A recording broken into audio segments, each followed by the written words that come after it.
Hey guys, so good morning and welcome to Unacademy. I hope I am audible and visible to all of you over here. Am I audible and visible to everybody here in the session? Please let me know in the comment section. I will be monitoring the comment section alongside so as to make sure that none of your doubts, go I hope that all your doubts get answered. So I don't want to leave any doubts unanswered. So I will be monitoring the comments section also along with the discussion, right? So please make sure you guys keep on commenting if you have a doubt or anything you need an explanation for, right? So let's just do that. Let's wait for a minute more for a couple of people to join in case you have a doubt pertinent to anything before that. Let me know. I will be taking up your doubts then. Any doubts that you guys have with respect to anything, you can please let me know. I will be taking up your doubts right away.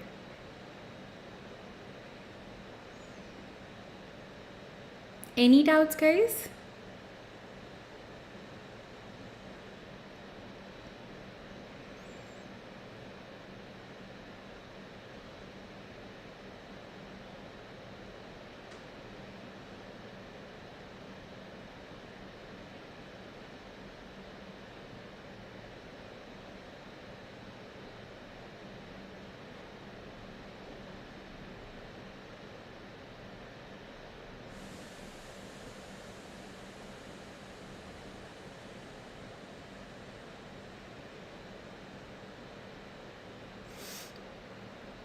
Alright, so let's get going with the discussion then for today, right? Let's start with the discussion. In case you have a doubt in between somewhere, we will take that out, right? Just a moment.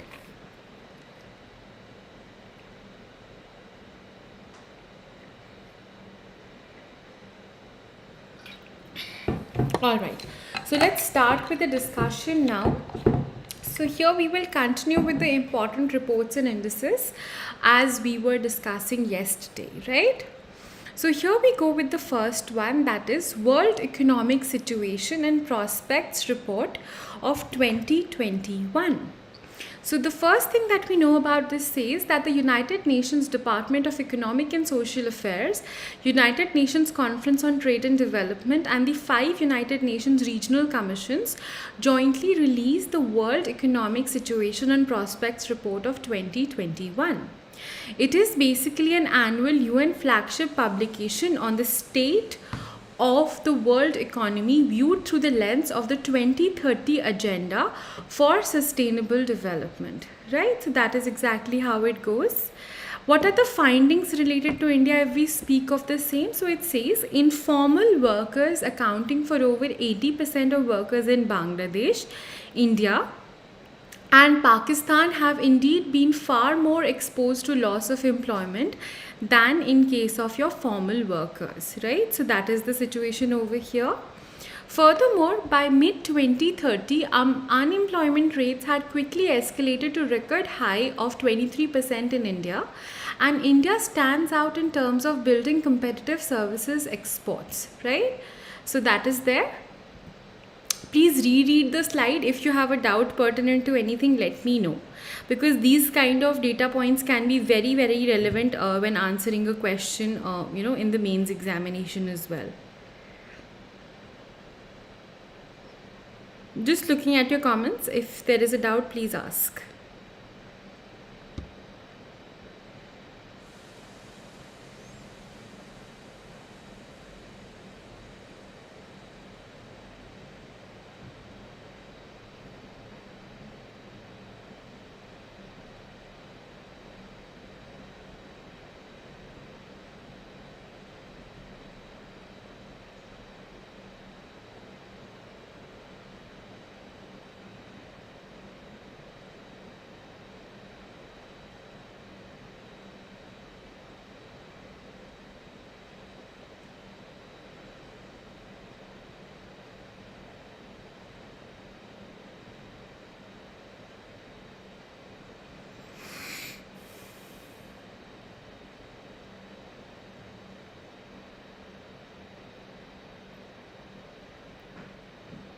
All right, so since you guys have no doubts, let's go on further with respect to the discussion over here.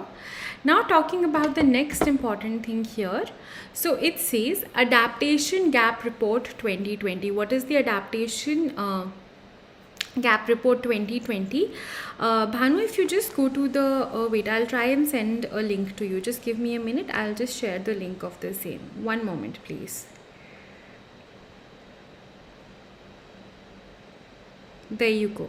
So this is the link for the session from yesterday, right? You will be able to find it and you can basically just watch that session, and then you can watch this one as well, right? So that will be a quick summary of both the sessions wherein we are talking about the national and international reports and indices, right? I hope you got the link.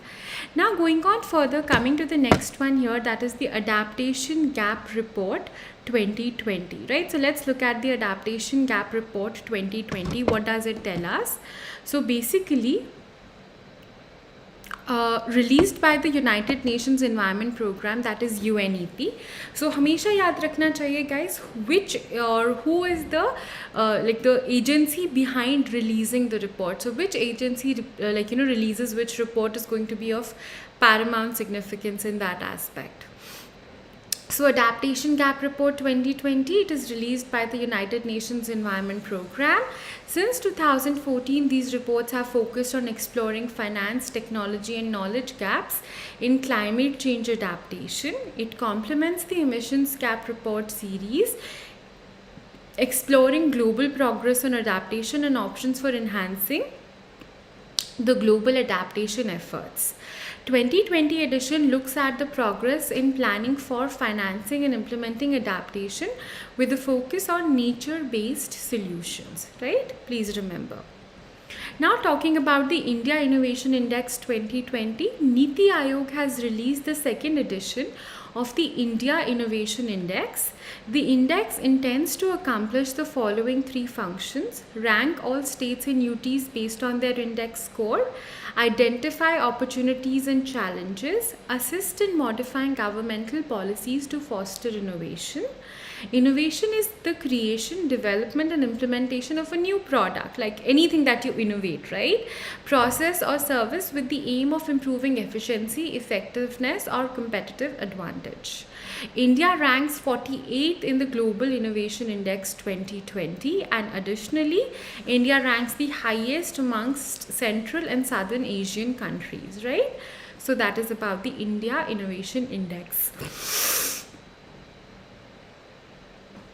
Please remember that a global innovation index में India का rank क्या है? India is at the 48th position on the global innovation index. It is going to be important. Please remember the same, right? Reread through this particular slide over here. If you have a doubt, ask me.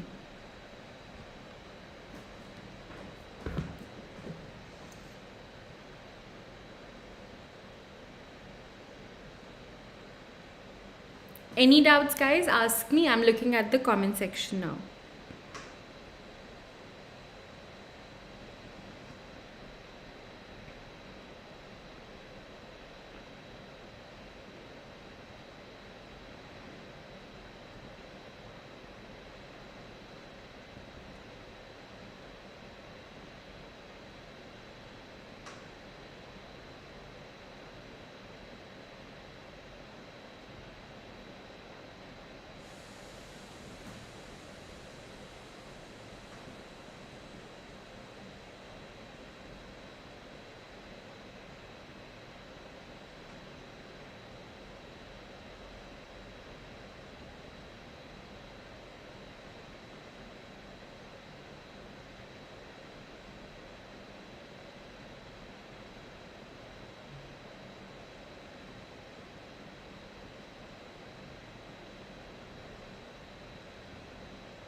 Alright, so since you guys did not ask me any questions, I'm assuming everything is clear, right? Now going on further, coming on to the next one over here, that is going to be what? That is going to be the Henley Passport Index 2021. Now, what is this? This is basically an indicator of the kind of international relations as well that a country basically has. So, Henley Passport Index is the ranking of all the world's passports according to the number of destinations that holders can access without a prior visa. तो बिना visa का के Indians कहाँ कहाँ travel कर सकते हैं, जैसे वीज़ा ऑन अराइवल मिल जाता है. That is what we are talking about. So ranking is based on exclusive data from the International Air Transport Association, that is IATA, and it ranks 199 passports in total. IATA maintains the world's largest and most accurate database of travel information. Japan ranks first on the index with passport holders able to access 191 destinations around the world visa free. So Japanese people need visa only for about like a couple of countries, rest they can always get visa on arrival. And India ranks 85th, and Indian passport holders are able to access 58 destinations around the world visa free, right? So that is how it exactly works over here, right? Also, it is an indicator of the trust of the global community in a country itself, right? So if more countries allow India, that means they are placing their trust with India, right? In case they do not, that means they are skeptical about something or the other, right? That is how it goes here. Now, going on further, talking about the World Economic Situation Prospects Report, before which please read through this slide. If you have a doubt, please ask. If anything is not clear, please ask.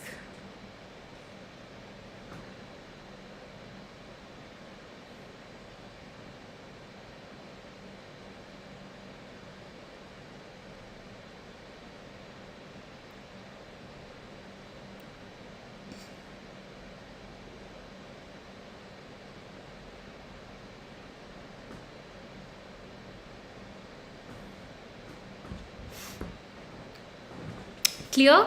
So please remember India ki ranking 85th, it is easy to remember, 85th ranking, 58 destinations, right?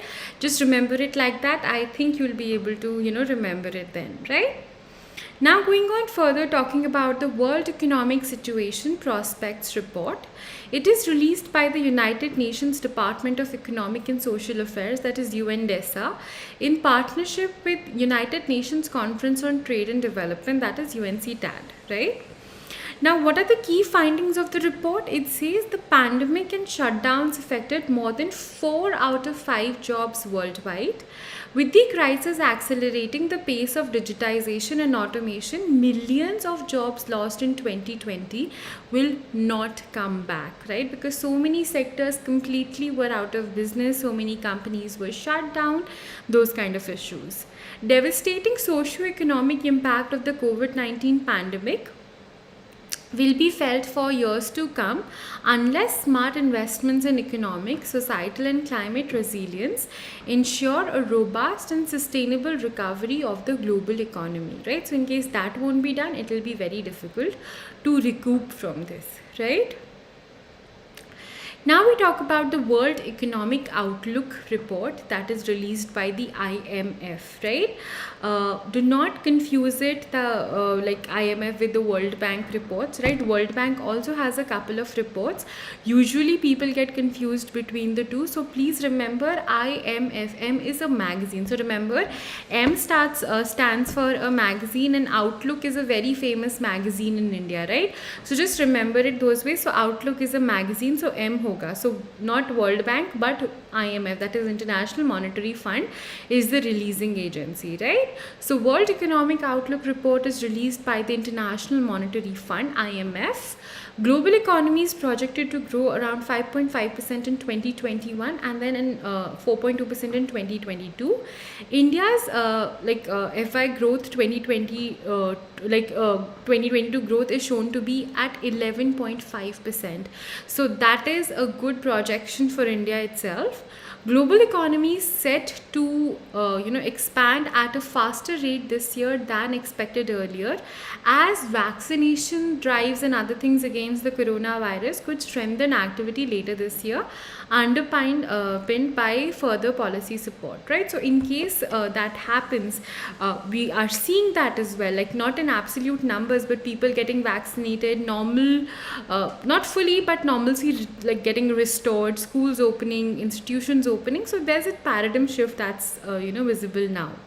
Report called for strong multilateral cooperation ensuring adequate access to international liquidity for low-income developing economies, funding for the COVAX facility to accelerate access to vaccines for all countries, etc. Right? That is how it goes. Now we speak about the Global Investment Trend Monitor. What is that? It is released by UNCTAD.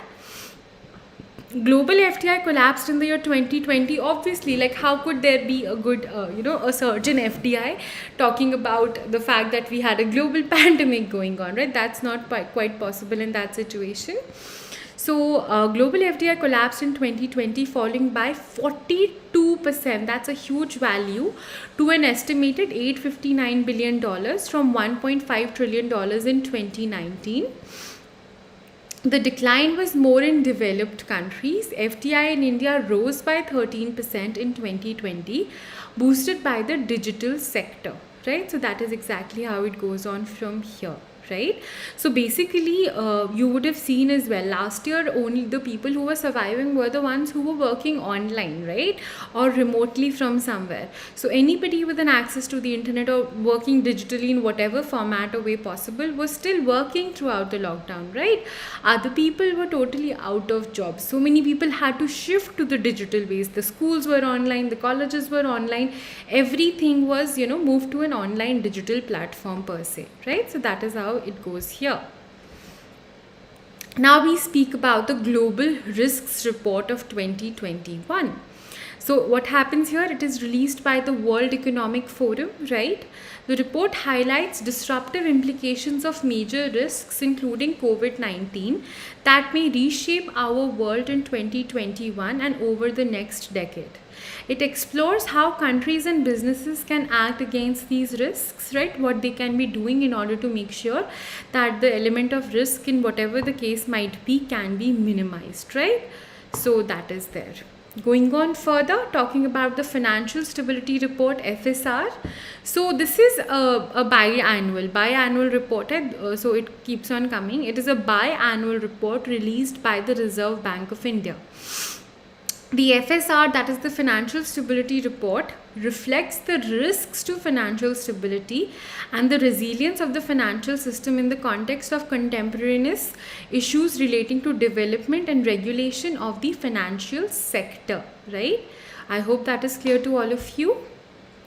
Now talking about the Trade Intensity Index. Now this one's going to be important. What is the Trade Intensity Index, guys?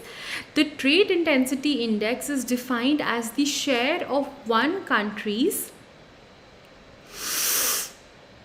exports going to a excuse me.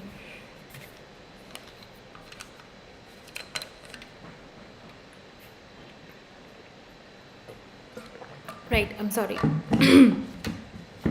So the Trade Intensity Index is defined as the share of one country's exports going to a partner divided by the share of world exports going to the same partner. TII is used to determine whether the value of trade between two countries is greater or smaller than would be expected on the basis of their importance in world trade.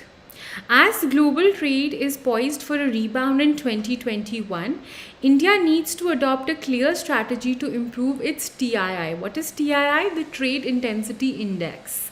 India's trade intensity has weakened since the Great Recession of 2008-9, and Indian exports have fallen in 3 of the last 6 years, right? So that is exactly how it goes on over here, right?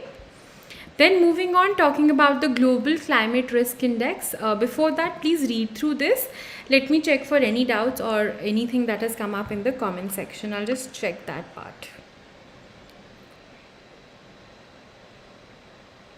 In case anybody has a doubt, you can ask me as well. Thank you so much, Mayur.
All right, Lokesh, thank you for confirming. Let's go on further in that situation, right? So, since you all are clear with all these things, so now we talk about the next one, that is the Global Climate Risk Index.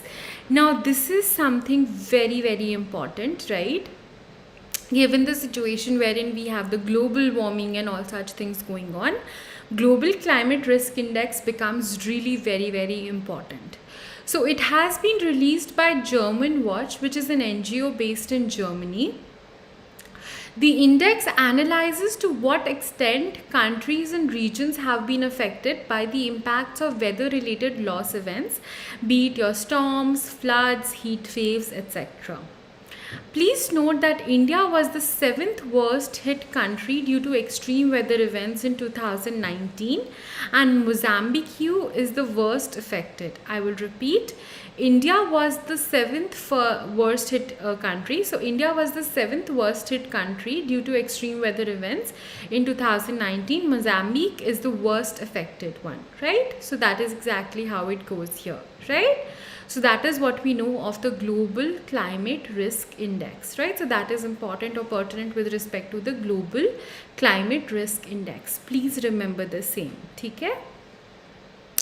Now talking about the longitudinal aging study of India. So what exactly is the longitudinal aging study of India? LASI Wave 1 India report.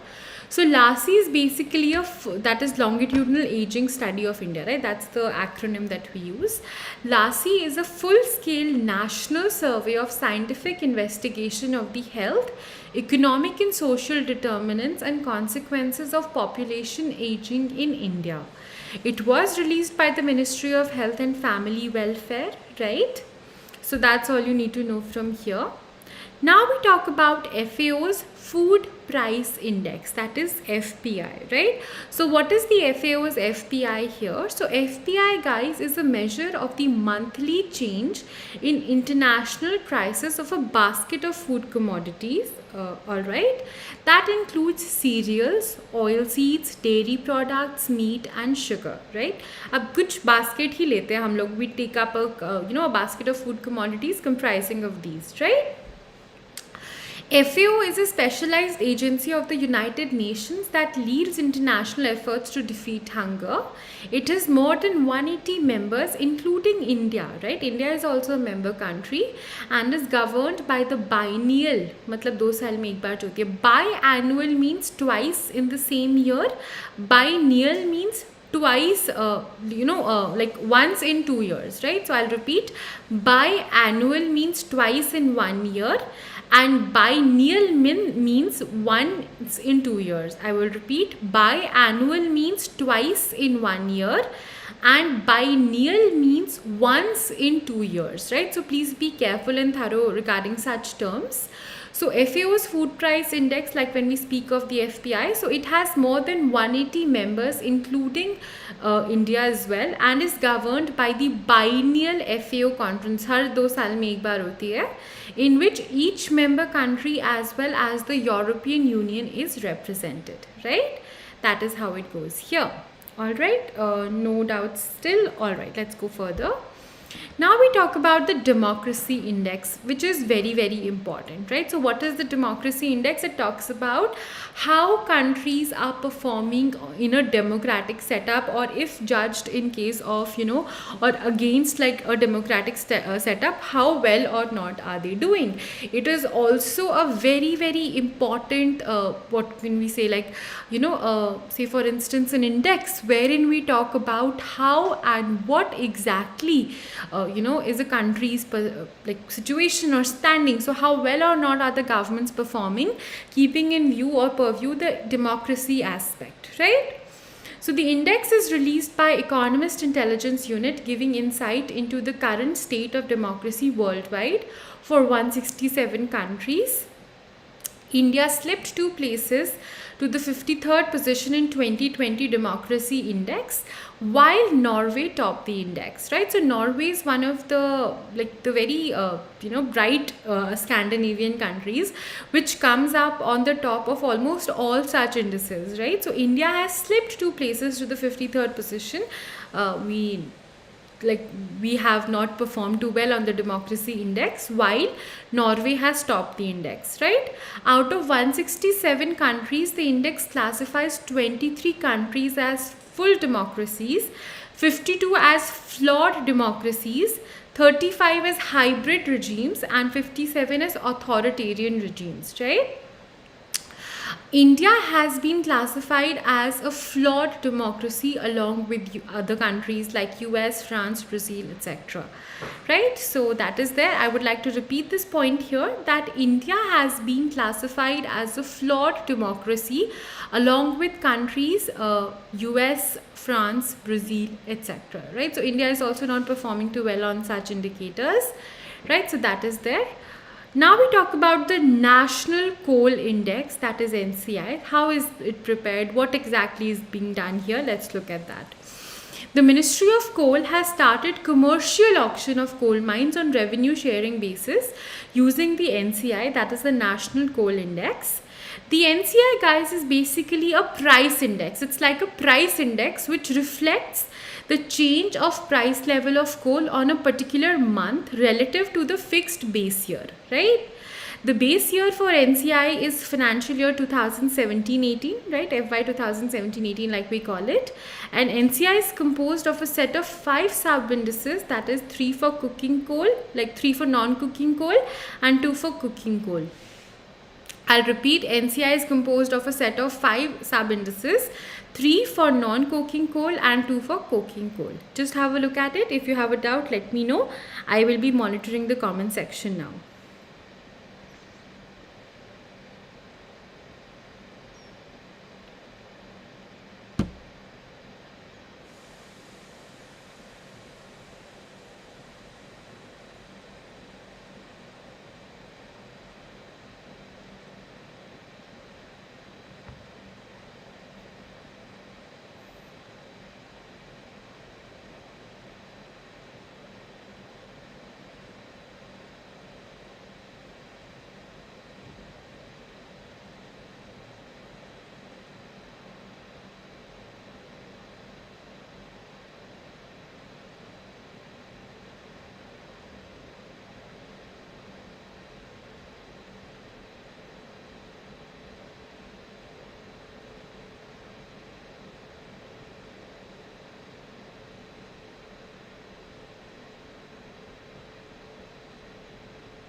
Alright, guys, I'm assuming that you have no issues, so we'll continue. Now, coming to the Education Finance Watch. What is the Education Finance Watch? It is a collaborative effort between the World Bank and UNESCO's Global Education Monitoring Report, that is GEM. Education budgets were cut by 65% of low and lower middle income, includes India countries, while only 33% of high and upper middle countries did so. Why was it? What happened? So current levels of government spending in low and lower middle income countries fall short of those required to achieve the sustainable development goals. Households in low and middle income countries tend to contribute a greater share of the total education spending than those in upper middle and high income countries, right? So that is usually a trend that we witness here. Talking about the Ease of Living Index 2020 now, so the Ministry of Housing and Urban Affairs, महुआ इसको usually बोलते हैं, released the Ease of Living Index 2020. It is an assessment tool by the Ministry of Housing and Urban Affairs that evaluates the quality of life and the impact of various initiatives for urban development in the city. Please note that the Ease of Living Index 2020 ranks Bengaluru at top, like one of the easiest cities to be living in. Totally vouch for that. And Srinagar at the bottom, that is at the 49th among million plus population cities, while Shimla at top and Muzaffarpur at bottom, that is 62nd among less than million population cities, right? So this is going to be an important ranking. Please remember the same. ये भी याद रखना that for a million plus population, Bengaluru is the one that is at the top, and for less than a million plus population, Shimla is the one at the top, right? So that is exactly how it goes, right? Please remember. Now we talk about the Swachh Sarvekshan 2021. The Ministry of Housing and Housing Affairs recently relaunched the field assessment of Swachh Sarvekshan 2021, the 6th edition of the annual cleanliness survey conducted by the Government of India. The survey is conducted by the Ministry of Housing and Urban Affairs with Quality Council of India, that is QCI, as its implementation partner. Crucial issues of the legacy waste management and remediation of landfills have also been brought to the fore in this edition. Then talking about Swachh Sarvekshan 2021, it has introduced a new performance category, that is Prerak Daur Samman, which will have 5 performance categories, that is going to be platinum, gold, silver, bronze and copper. Apart from ranking cities and states, Swachh Sarvekshan 2021 would also be ranking districts basis the district basically based on, or basis the performance of their cities, right? So that is going to be on an overall scale as to how it is being done, right? So that is there. Quickly look, go through and look through this slide. If you have a doubt, ask me. I will be, or rather I am looking at the comment section. If you have something to ask me, please do. In case you have a doubt, guys, please ask me right away.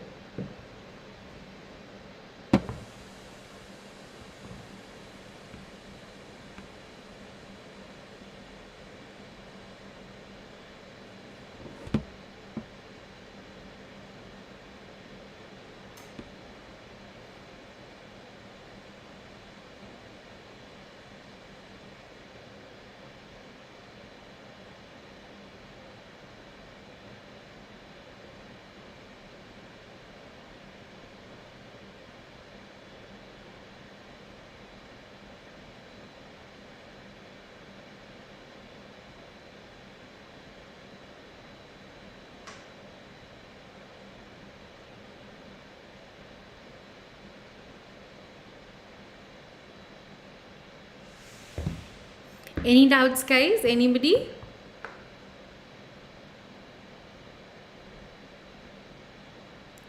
I'm giving you 1 more minute. If anybody has any doubts, please ask me the same.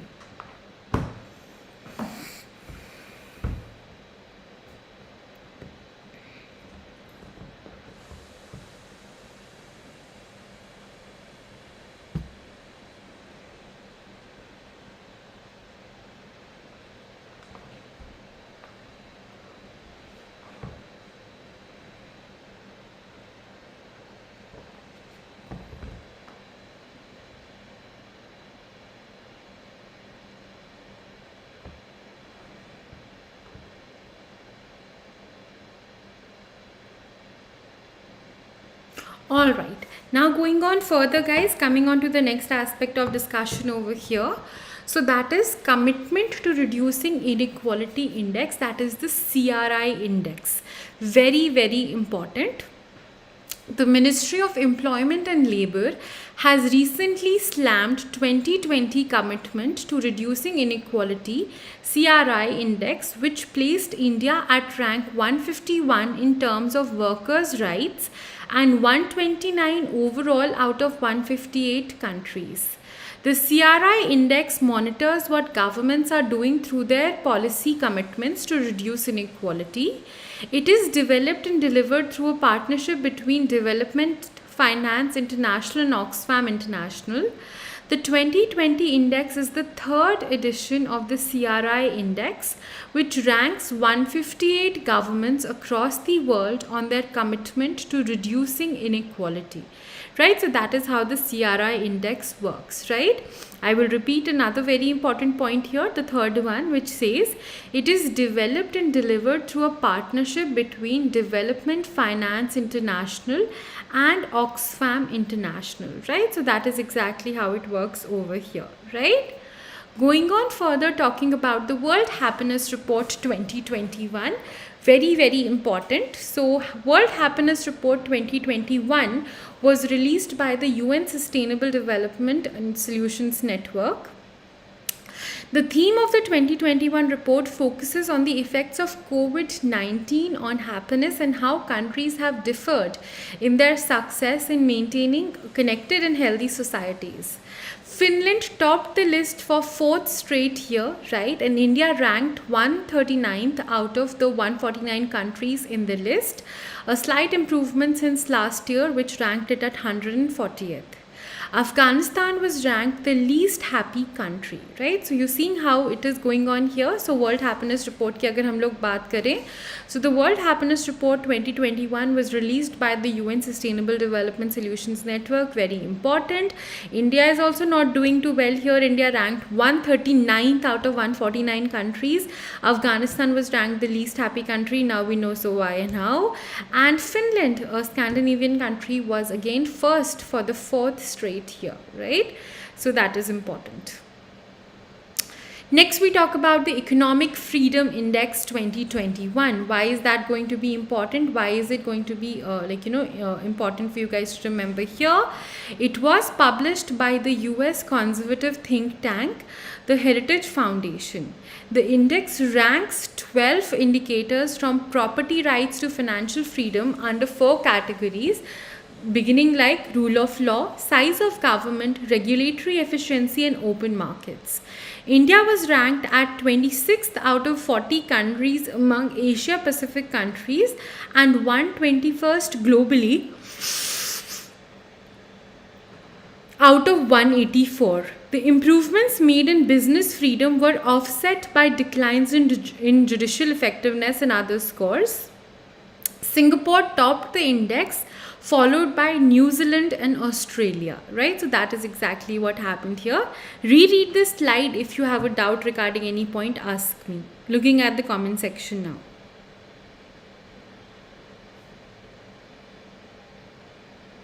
Any doubts, anybody? Hello Ramkumar, you're slightly late for the session today. We had begun around 10 only.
All right.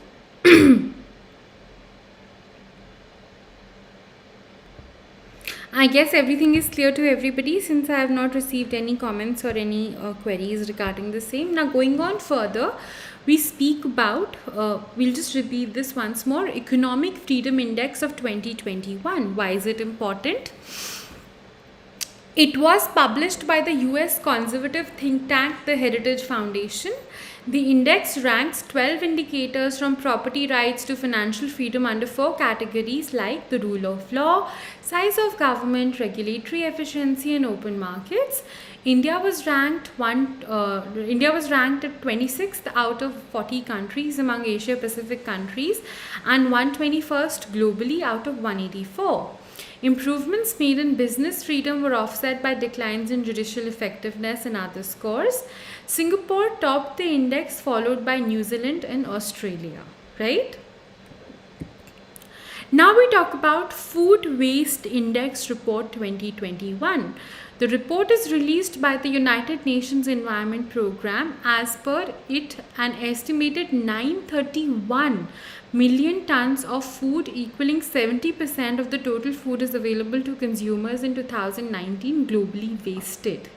For India, the waste in kg per capita per year was 50, lower than Nigeria, producing a waste of 189 kg per capita per year.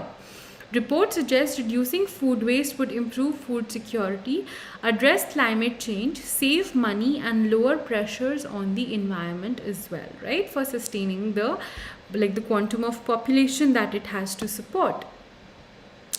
Next, we speak about the Global Gender Gap Report. So, the World Economic Forum released the Global Gender Gap Report 2021.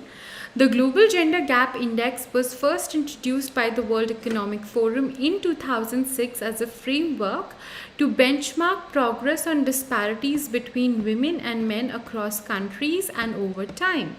Global Gender Gap Report 2021 benchmarks 156 countries across 4 thematic dimensions, like basically percentage of gender gap that has been closed at the global level, right?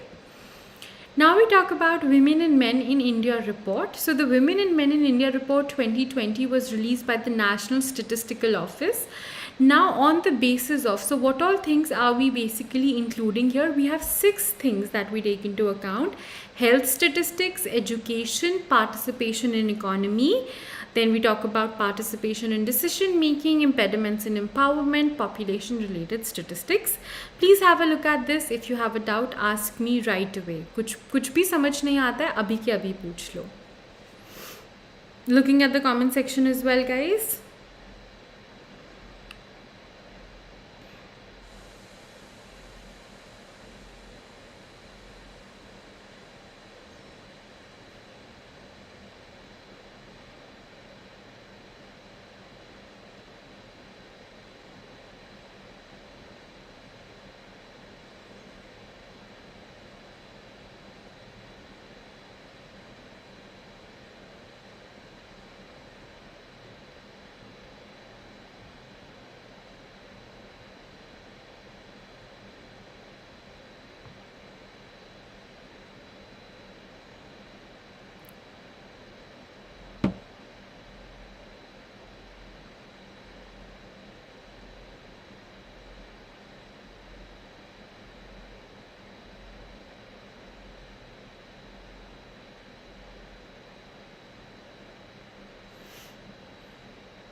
Done, guys?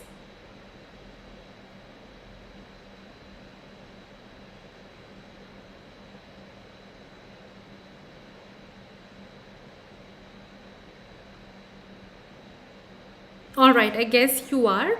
Now, going on further, talking about the World Press Freedom Index of 2021. So, the annual index is published by the international journalism not for profit body, Reporters Without Borders, or Reporters Sans Frontieres, RSF, right? Very, very important. Please remember this. You are asked questions from here, right?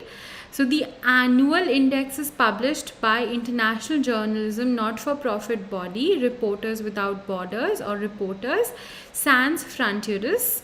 The index ranks 180 countries, right, topped by Norway, followed by Finland and Denmark, right? Norway was first, then Finland, then Denmark. India was not at a very good spot here. For India ranked, or India is ranked 142nd, same as last year. So India does not have that kind of a freedom of press, right? So World Press Freedom Index ranks India at 142nd position, which is not a great point, right? So the World Press Freedom Index 2021 ranks India at the 142nd position, which is same as last year and not a great one. A very bad reflection on India's freedom of press, right? The report stated that India shares the bad classification with Brazil, Mexico and Russia, right? So India is sharing the same classification with countries like Brazil, Mexico and Russia. So that is the situation we are in presently. Next, we talk about the World Economic Outlook report. We had discussed this, but just another edition here. So released by the IMF, as we already know. So talking about the growth projection here. So in terms of India, after an estimated contraction of 8% in the fiscal year that ended in March 31st, India is projected to grow at 12.5% during the current year, settling down to 6.9% growth in financial year 2022-23. So this is as per the recent updations that have come up in respect to the same. Now talking about the Protected Planet Report 2020. So the UN World Conservation Monitoring Center, UNEP WCMC, the International Union for Conservation of Nature and the National Geographic Society released the report. The 2020 edition provides the final report on the status of Aichi Biodiversity Target 11 and looks to the future as the world prepares to adopt a new post-2020 global biodiversity framework. Parties to the Convention on Biological Diversity, that is CBD, adopted the Strategic Plan for Biodiversity ranging between 2011 to 2020, right? So that is exactly how it goes on over here, right? I will give you guys a minute to read through this one. If you have a doubt, please ask. I'm looking at the comment section now. If you have a doubt, please ask.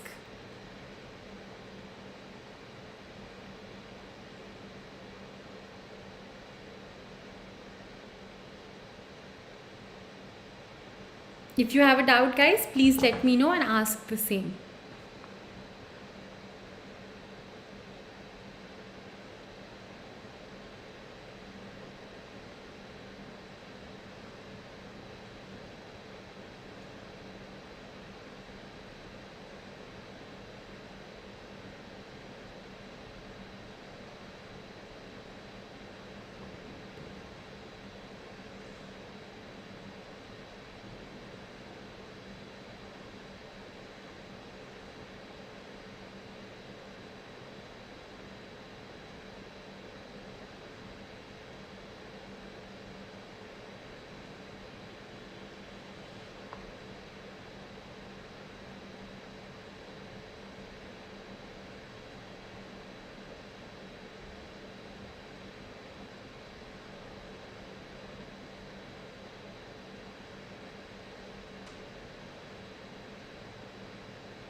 Alright guys, I hope you all are clear because nobody has mentioned anything per se, right? Chale. Now coming on to the next one, that is global electric vehicles, that is EV outlook, right? So what is that? The IEA, that is International Energy Agency, and the Electric Vehicles Initiative released the global, or the International Energy Agency, that is IEA, and Electric Vehicles Initiative, that is EVI, released the annual global EV outlook 2021. What are the major findings of the report? That is, the world had 10 million electric cars on road at the end of 2020, close to 2.5% of the current market share. If governments accelerate towards sustainable development scenario, the global EV fleet will reach to a market share of 12%, right? Going on further, talking about SDG India Index 2021 as per Niti Aayog. So the Sustainable Development Goals SDG India Index and Dashboard 2021 Partnerships in the Decade of Action was released by the Niti Aayog. India's overall score across SDGs improved marginally from 16 in 2019 to 66 in 2021 on accounts of improvement in performance in providing facilities including clean water and sanitation, that is goal 6, affordable and clean energy, that is goal 7, among others. Kerala retains the top rank, followed by Himachal Pradesh and Tamil Nadu, while Bihar is at the bottom, followed by Jharkhand and Assam. I will repeat this for you guys over here. Please read through the first paragraph.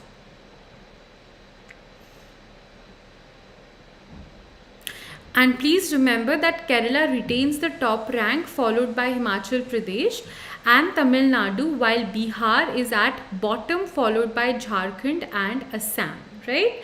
Please remember the same. It is going to be very important for you all to remember. I will repeat.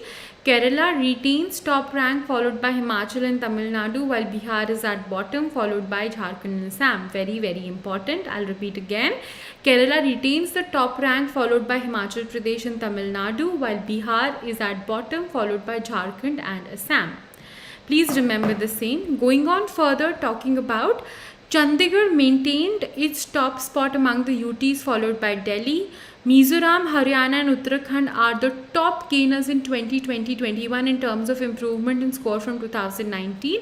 And in 2019, 10 states and union territories belong to the category of front runners, while in 2021, 12 more states and UTs made it to the category, right? Please remember the same.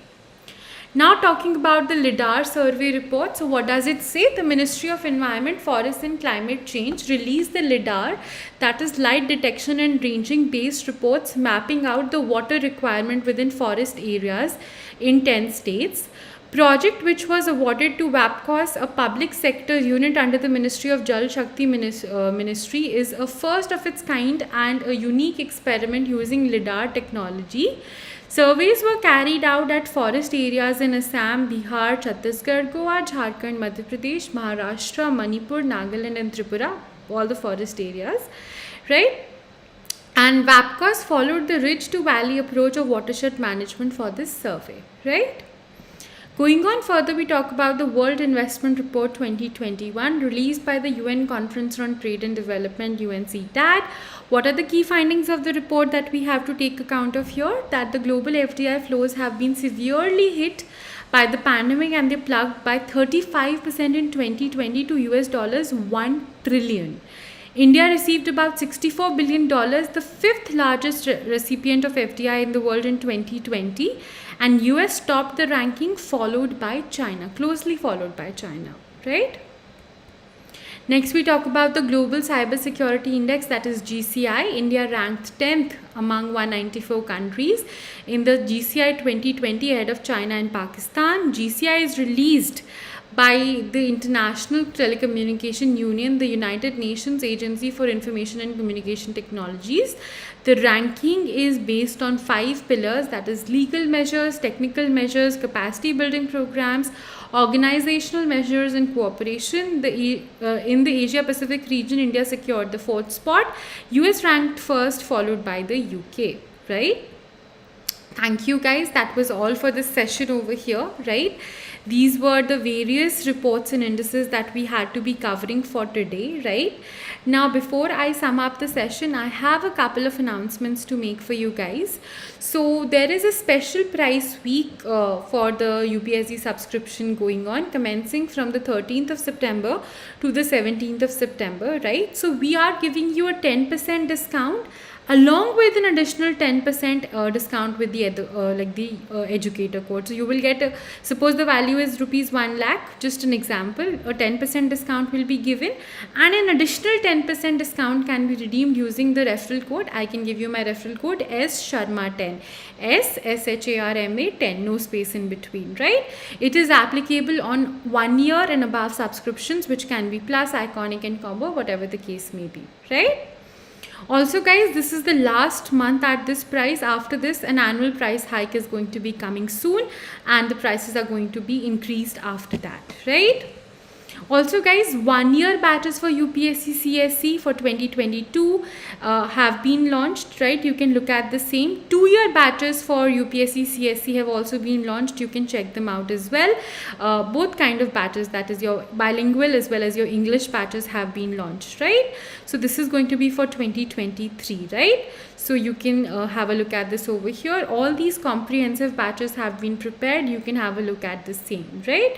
So make sure that you choose the one whichever you are comfortable covering, right? So you can choose the one whichever batch you're comfortable covering, right? Other than that, a couple of optional subjects are going to go live, right? Some of them are going to go live tomorrow, then others on 22nd. So make sure you do check out the same here. Along with that, we have introduced the raise a hand feature in our classes to make it much better than on offline and interactive as well. Also guys, you can avail loan facilities for your preparation, and we definitely have the mega combat coming up, that is on the 19th of September at 11 a.m. You can use the invite code S Sharma 10 for the same. That is all you need. It is absolutely free, right? So that is all about it guys, right? So I hope you all have understood everything about it. So for the ones who are considering taking up a subscription, this would be the most ideal moment to take it up guys, because Unacademy is offering a one-time discount for this week only, wherein we are giving you a 10% discount. In addition to that, you can redeem another 10% off using the referral code, right? So that is going to be all about it then, right? So on that note guys, we will continue with the discussion on the 17th now, right? We don't have a class tomorrow and day after. On the 17th, we have a class at 12:15. Right, so I'll see you guys at, mostly during the afternoon time at 12:15 now on Thursday, right? Yeah, no, on Friday. So I will see you guys on Friday now, right? So on that note guys, thank you so much for attending this session. I hope you guys have understood everything clearly. In case you still have any doubts with respect to anything, please feel free to reach out to me at any point of time, right? So on that note guys, study well, revise well, and take care. Stay safe, take care of yourselves and your family members, and have a great day ahead. All right, have a great day. Bye bye. Bye bye. Bye bye. Bye bye.